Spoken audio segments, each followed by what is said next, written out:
po tayo ng update ngayon sa sitwasyon sa Vatican City mula sa GMA Integrated News Stringer doon na si JV Marasigan Pangan. JV, ano pa ang mga naging aktibidad para kay Pope Francis sa Vatican bukod sa pagsisimula ng public viewing?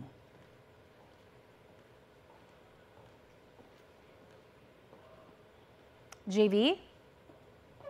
Honey, kahapon na nga sinimulan ang public viewing ng mga labi ng Santo Papa at kahapon din idinaos naman ang ikalawang General Congregation ng mga Cardinal dito pa rin sa Vatican. At ayon sa Holy See Press Office, 103 kardinal ang dumalo sa pagpupulong na ito. Sinabi rin sa pagtitipon ng mga kardinal ang mga wala sa unang General Congregation. Ngayong umaga naman ay inaasahan ang muling pagtitipon ng mga kardinal para sa ikatlong General Congregation habang nagpapatuloy pa rin ang ikalawang araw ng public viewing dito pa rin sa St. Peter's Basilica. May mga detalye na ba, JV, kung ano ay yung mga mangyayari sa libing ng Santo Papa sa Sabado?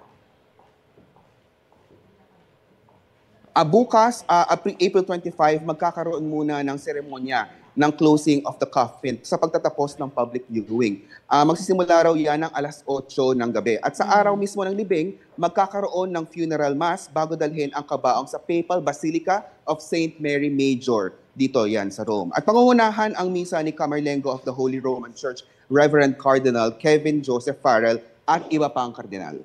Patungkol naman doon sa Novendiales o Pasyam, saan-saan gagawin yung siyam na araw ng misa?